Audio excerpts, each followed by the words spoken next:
He looks great, but I think it can be a bit of an issue with his stamina and being a little bit robotic. Look at some of the greats of the past like Ali. He was never ripped up. I can get to a point where I get pretty chiseled. It comes down to diet, but there's also body type. My Pacific Island genes will never allow me to be the most ripped, but I think I can get pretty close to it. The work I've been doing with personal trainer Sean Hughes has been very beneficial. I see a lot of positives from it.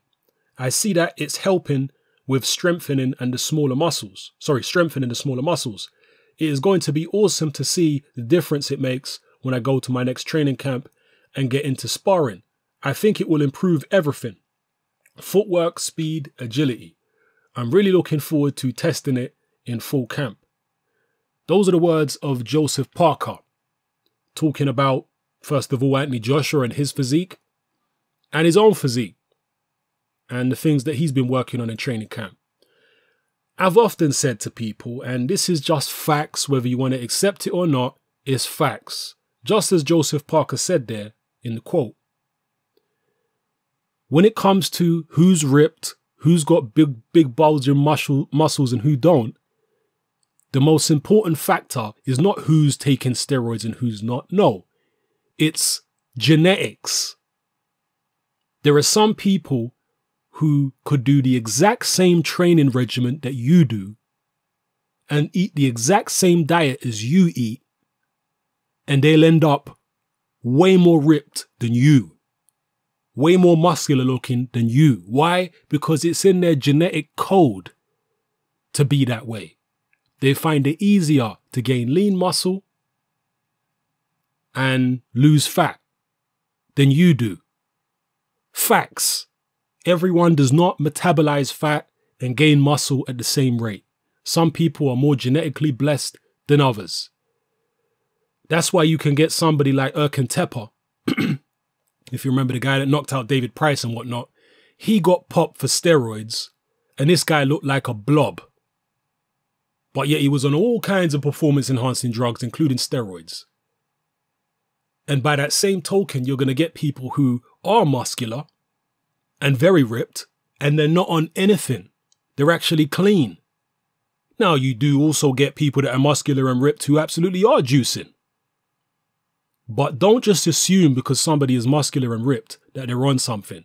That is a big, big mistake, and it's often just very insecure or ignorant people who do that because they're jealous of the fact that they can't look like that. So when you're looking for telltale signs of fighters or any athlete taking PEDs, a ripped muscular physique is not a telltale sign, especially if they've been that way for several years. If it's somebody in their late 30s or mid 30s who hasn't been ripped for their entire career fighting at championship level, and all of a sudden they turn up at 36, 37 years old with a muscular ripped physique, which they didn't have in their 20s and early 30s, which they've never had before, that is a sign that something is amiss, that something untoward might have been going on there in training camp in terms of what they've been taking. That might be a sign. A dramatic change in someone's physique or even their stamina, etc., that could be a sign that somebody's on performance enhancing drugs. Body acne. As you know, a lot of people that take steroids end up getting breakouts on their body in terms of, acne and whatever. But just accusing, this is what you get on the internet. You get people accusing any fighter who has a muscular ripped physique of being on steroids, basically. Anyone, which is ridiculous and is silly. And again, Joseph Parker perfectly pointed it out there. He said that his Pacific Island genes will never allow him to be the most ripped. Genetically, Pacific Islanders tend to be muscular, as in they've got a lot of muscle mass, but they're not generally the most ripped people. Yeah, that's how they tend to be. Big, strong, but also carrying a fair amount of body fat. And this is because of their genotype and their phenotype, actually. More specifically, their phenotype. Their phenotype means the way their body has evolved over centuries genetically because of the diet that they live on in the Pacific Islands, which is very high in fat. They eat a lot of coconut, I know for one, and coconut is a very fatty God, what is a coconut? It's not a fruit, is it? Whatever it is, it's fatty. And they eat a lot of fatty food in the Pacific Island diet. But they also eat a lot of protein. So that over, centuries and generations writes itself into their genetic code. And so they have more of a predisposition to being muscular, but also carrying a fair amount of body fat naturally. And a lot of them will find it difficult, even if they change their diet, to shed the body fat and just retain the muscle. So this is the reality. And you get other people who from other races and different parts of the world who find it easier, very easy, to retain a lot of muscle and lose fat naturally. Again, this is what Joseph Parker's pointing out. Now, as far as Anthony Joshua goes, I don't know whether he's juicing or not. I did do a video several months ago now when I asked the question in the video, is Anthony Joshua on steroids or is Anthony Joshua on performance-enhancing drugs? I don't know. He could be. But then again, he could be clean too. I'm not going to assume that just because he's muscular and ripped that he's juicing. No, I've seen guys who look like Anthony Joshua or even bigger that are completely clean. Facts. So you can't just assume. But at the same time, again, I'm definitely not here to tell you that Anthony Joshua is not on anything. But as far as whether he's on something or not, as far as his physique, I've made no secret of the fact that I think he's too big now. He's packed on too much muscle and it's actually becoming a hindrance. Why is he doing it? Why is he packing on so much muscle? Some people think it's maybe his way of compensating for poor punch resistance. It could be that.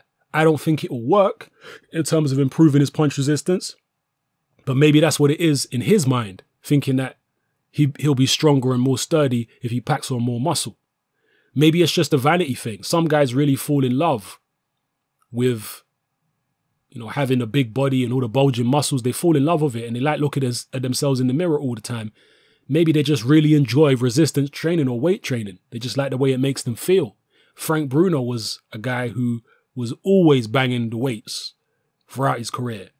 It's almost as if he loved weight training even more than actual boxing training. So I'm not sure why Anthony Joshua still wants to pile on all this muscle. I think it is counterproductive. I think he would be better off in the mid 230s or the very low 240s. But, we'll see how it goes in his career. I think he'd be more effective. It's not like he can't win fights at the weight he's at. He can. But I just think he'd win fights easier and be more effective if he shed some of that muscle mass and stopped doing so much resistance training. That's just my view. I think Joseph Parker is a much more fluid fighter than Anthony Joshua. And he may be able to exploit Anthony Joshua's stiffness with his extra fluidity that Joseph Parker has. I guess we'll see if and when they fight. Drop your comments in the comment section below. Let me know what you feel about the quote here from Joseph Parker and what you feel about all the points I've raised in this video. All right? It's Hatman, I'm out.